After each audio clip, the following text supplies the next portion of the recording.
Hi, my name is Pastor Jean Ai, and today I will be speaking about a topic that's slightly controversial, but probably no more so compared to the Dorje Shugden issue. As a Malaysian, the topic of self-immolations does not directly affect me, but as a previous supporter of the Tibetan cause, I have some concerns about what I observe in the Tibetan community today. So it is not that I'm trying to impose my opinions, nor do I wish to hurt anyone. It is certainly not my intention to belittle the sacrifices of people who have lost their lives. But I am genuinely concerned about this unnecessary loss of lives. The Merriam-Webster Dictionary defines self-immolations as a deliberate and willing sacrifice of oneself, often by fire. Historically, the term has been used to refer to acts like starvation or harakiri, but since the 1960s, it has been used to almost exclusively refer to suicide by fire. For most people, the first time they ever saw a self-immolation was during the Vietnam War, when the image of a monk, Venerable Thich Quang Duc, self-immolating was widely publicized. The image of a calm, dignified monk meditating and not flinching while he was on fire moved everyone who saw it. The American president at the time, John F. Kennedy, said that no single image in history has generated so much emotion as that one. Meanwhile, the American public was so shocked, it compelled them to pressure their government to withdraw support for the Vietnamese leadership at the time who were persecuting Buddhists. In more recent times, the act of self-immolations has become identified with the Tibetan cause. Since 2008, over 150 Tibetans have self-immolated to express their desperation and suffering over their lack of political progress. However, their actions have come to be seen as less effective than Venerable Ducs of Vietnam. This is because, in spite of the self-immolations, very few countries around the world have responded to the tragic loss of Tibetan lives by increasing their financial, political, and moral support for the Tibetans. This has led people to ask, are self-immolations acceptable?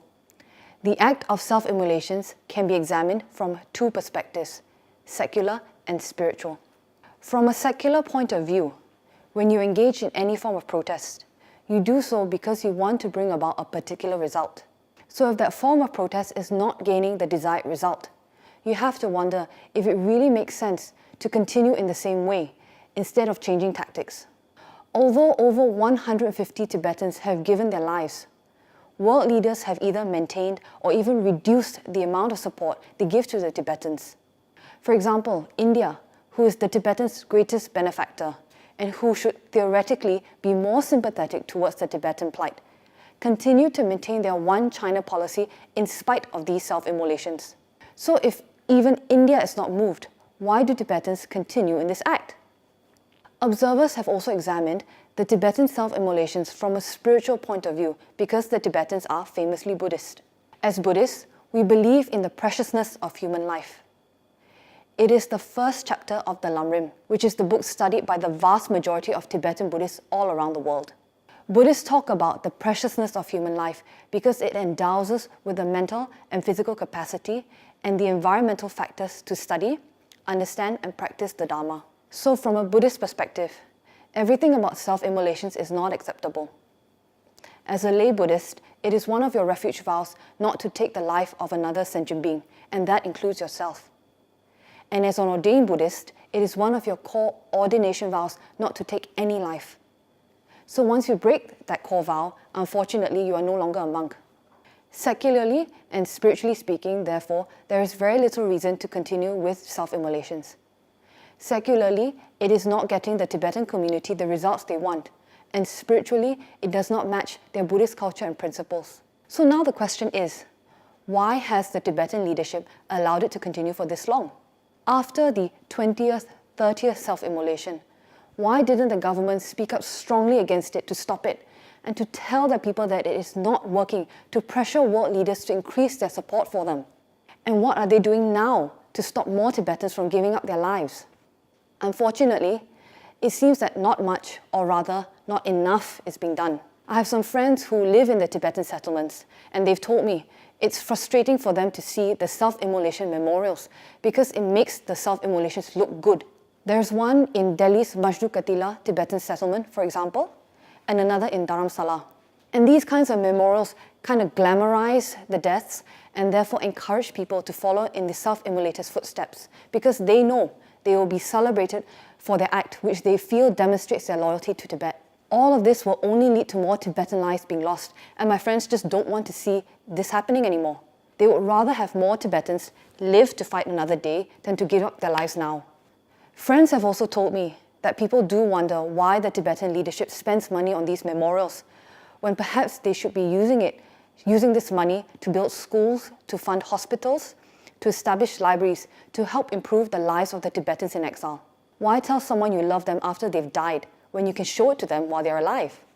Now, all of this has led to speculation that the Tibetan leadership do not actually want to speak up against the self-immolations because it serves some sort of purpose for them. As we have seen with the recent scandals, such as the missing $1.5 million, the Tibetan administration is quite money-driven. Hence, people are talking and saying that the Tibetan leadership allows these self-immolations to keep happening because it keeps the Tibetan cause relevant in modern times, when the world is already dealing with so many other geopolitical issues.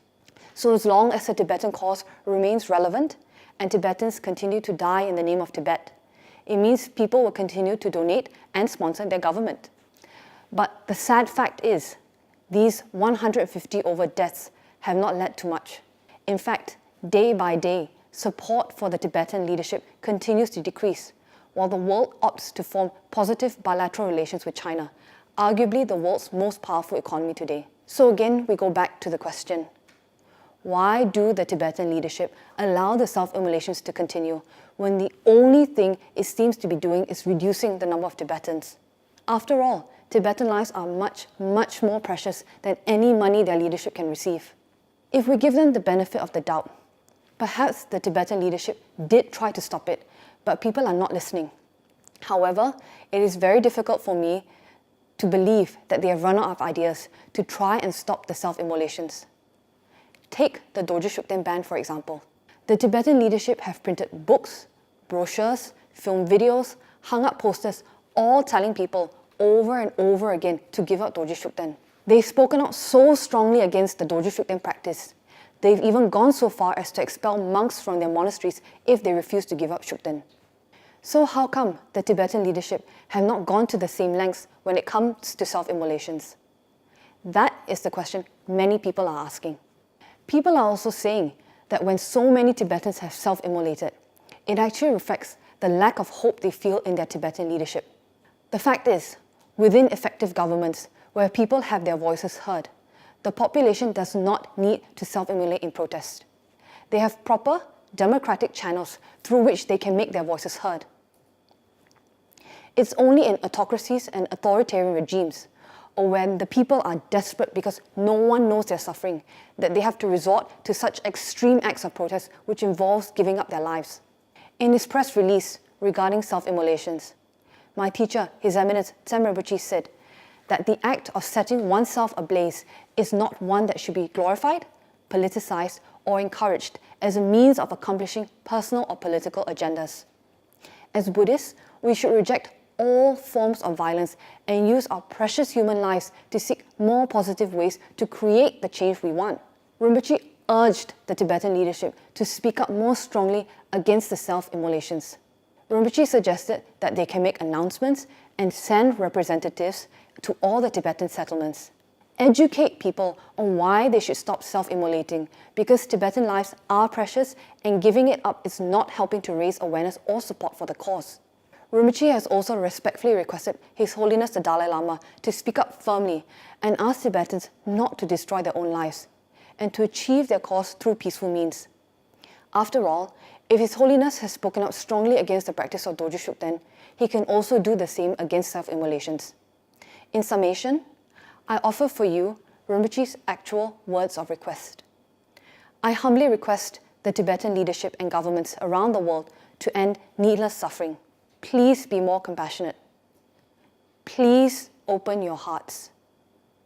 Please use love, compassion, and wisdom to heal conflicts and make the world a better place. We can find more positive ways of making change in society. We must educate people on this strongly and stop all acts of self-harm which cause more suffering on top of what people already face in life. I offer my heartfelt and deepest prayers for all those who have self-immolated for a cause they strongly believe in. I send my heartfelt prayers, tears, and anguish, along with condolences to their families and friends. Again, all of this is being said out of concern, as someone who formally supported the Tibetan cause. It is not being said with the intent of hurting anyone or diminishing the significance of their sacrifice. I hope the Tibetan leadership will come together soon to protect and preserve the Tibetan culture and religion, starting first with protecting and preserving their people's lives. Thank you very much for listening.